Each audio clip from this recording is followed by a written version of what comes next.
Ndasubiriye kugusuhuza nk'uhakaze nshuti munywanyi wacu wowe udahwema kudukurikira ngaha kuri ino mboneshakure imwe rudende igushikiriza amakuru, ibiganiro ndetse n'inkuru bigezweho biriko bivugwa irya nino mu gihugu c'u Burundi no hakurya y'imbibe z'igihugu c'u Burundi mu makungu ya kure.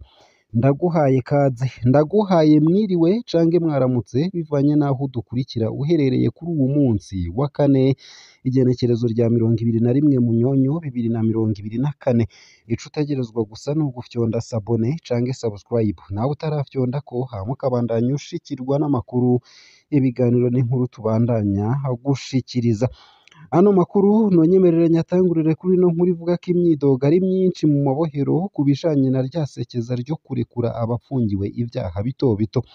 Mu ndwi iheze hari mw'ibohero rikuru rya Muramvya, Perezida Ndayishimiye yaratanguje isekeza ryo kurekura abanyororo 5,442 bafungiwe ivyaha bito bito. Perezida Ndayishimiye yaranatanze indwi zibiri gusa ngo ico gikorwa kibe carangiye mu mabohero yose uko ari 11. Imyidogo yatanguye mu mabohero atandukanye. Mw'ibohero rikuru rya Ngozi bavuga ko hari abantu bari ku ntonde z'abarekurwa ndetse yewe banasomwe mu bataha bakaja gutekera utwabo, ariko mu nyuma bakaza bumva ngo ivyabo bizirwa hanyuma. Ntibatahura rero ingene bagumizwa mu mabohero, ni ukuvuga mu munyororo nyene, kandi baba bamaze gusomwa mu bataha.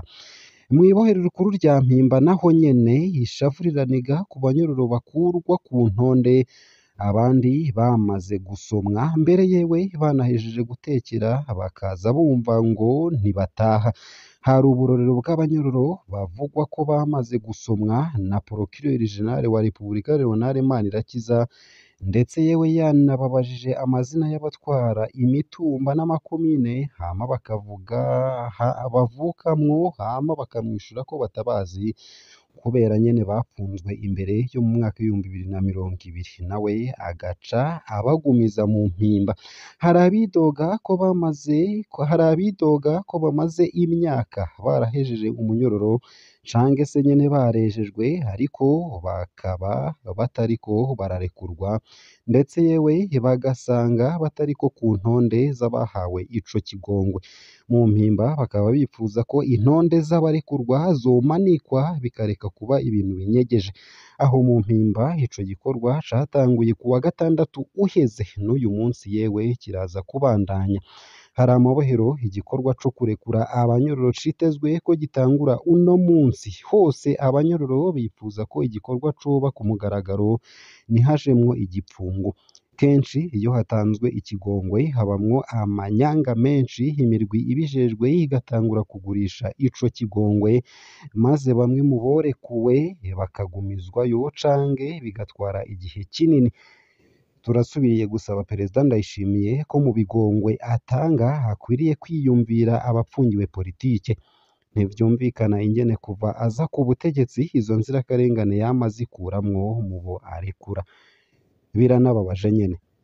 Kandi nanone nonyemerere nkushikirize ino nkuru ivuga ku bitabo vya Kapitene Rukindikiza ndetse na General Rugigana, aho bituma twibaza ingene ubutungane bukora mu Burundi.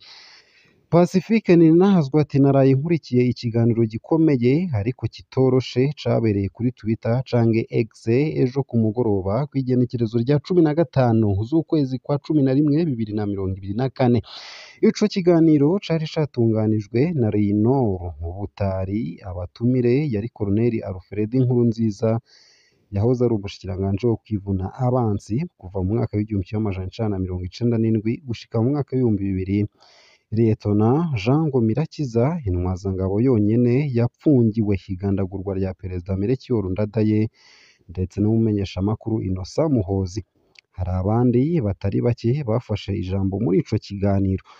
Kino kiganiro cashimikira ku biherutse kwandikwa mu gitabo Ma Vérité sur l'assassinat de Ndadaye ca General Joseph Rugigana.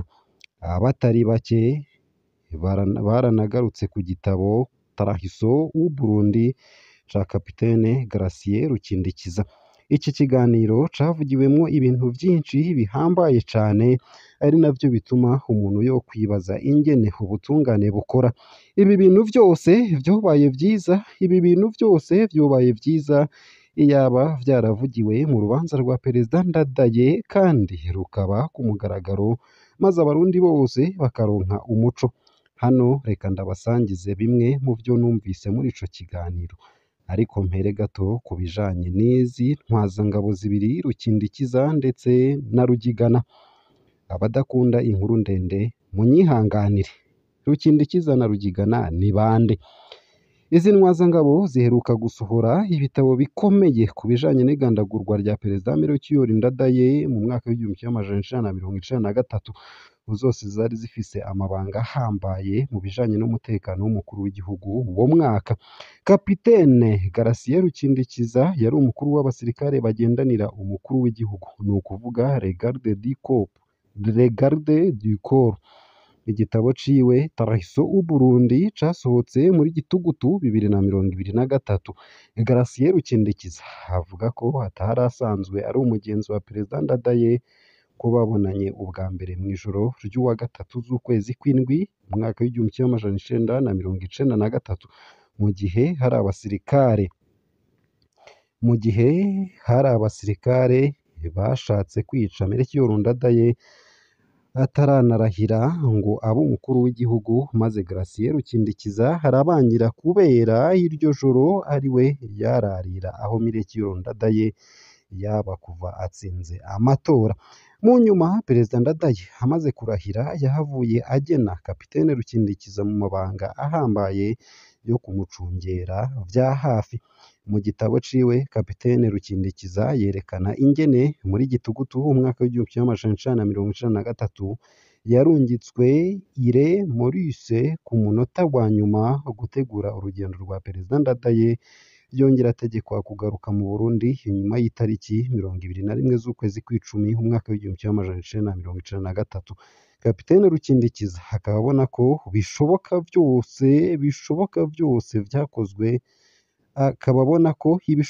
vyose vyakozwe kugira baze bice Perezida Ndadaye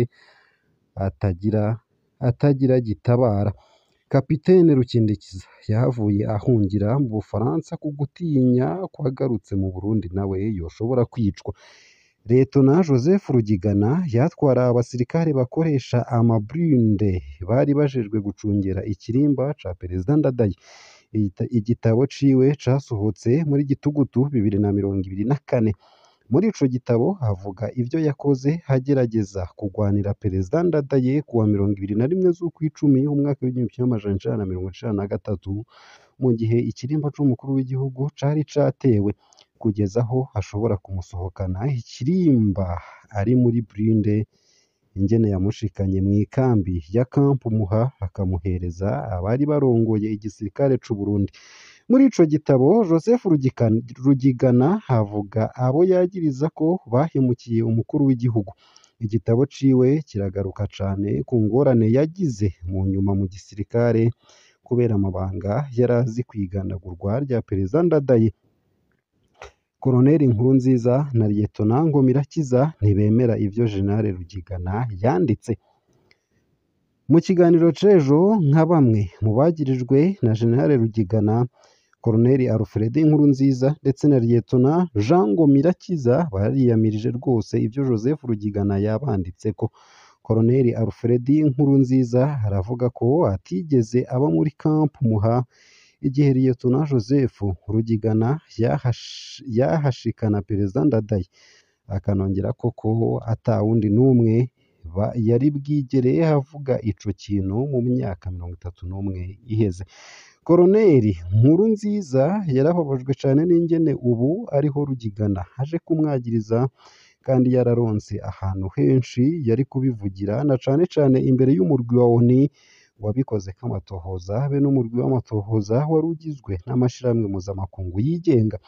Lieutenant Ngomirakiza nawe yiyamiriza ivyo yanditsweko na Rugigana be na Rukindikiza, akerekana ingene ariho yari akiva kwiga muri Ukraine, n'ingene hari abasirikare bamutegetse kubaha urufunguzo rw'ububiko bw'ibikoresho vyo gusanura amaburinde, yibutsa ko ariwe ntwazangabo yonyene yapfungiwe igandagurwa rya Perezida Ndadaye ikiringo c'imyaka 10.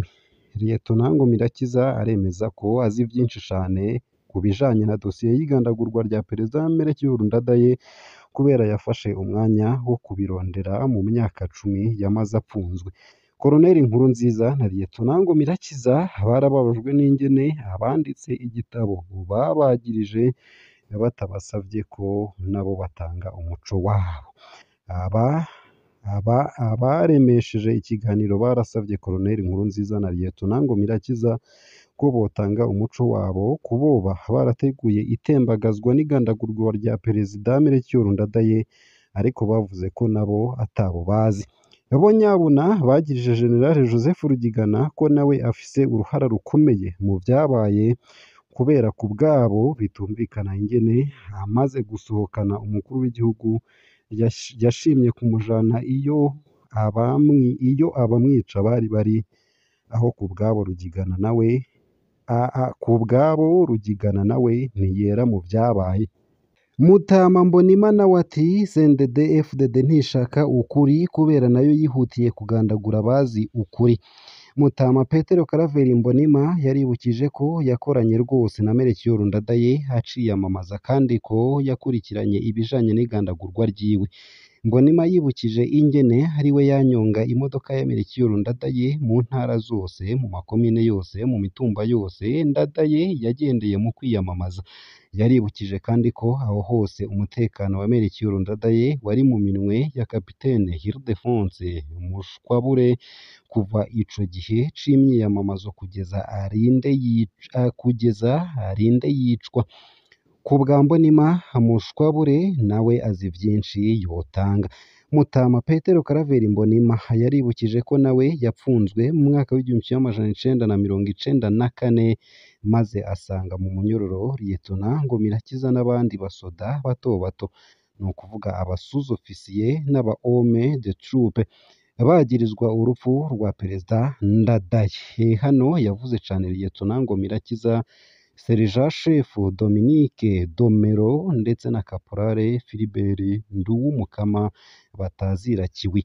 Domewo yari umusirikare yanyonze indege ya kajugujugu kuwa 21 z'ukwicumi umwaka w'1993 maze akwira mu makambi yose y'igihugu kumvisha abandi basirikare ko boshigikira itembagazwa ry'ubutegetsi.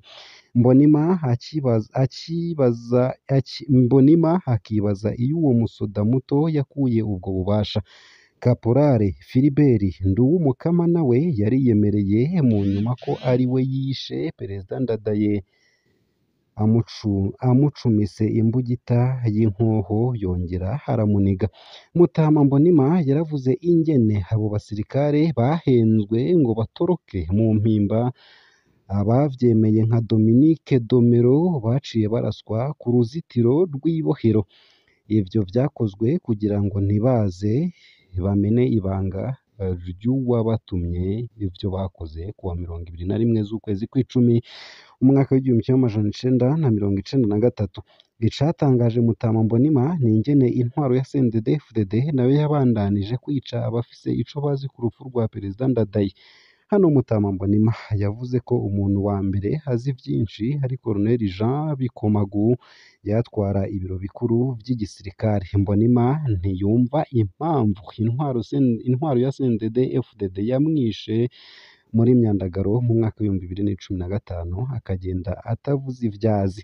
Uwundi yishwe n'ubutegetsi bwa CNDD FDD ni Caporale Philibert Nduwumukama batazira kiwi, yagandaguriwe i Matana muri Myandagaro mu mwaka w'2016.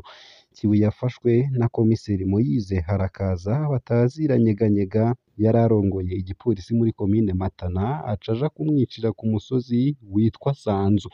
Mutama Mbonimpa akaba abona ko CNDD FDD idakeneye ukuri n'ubutungane nyabyo.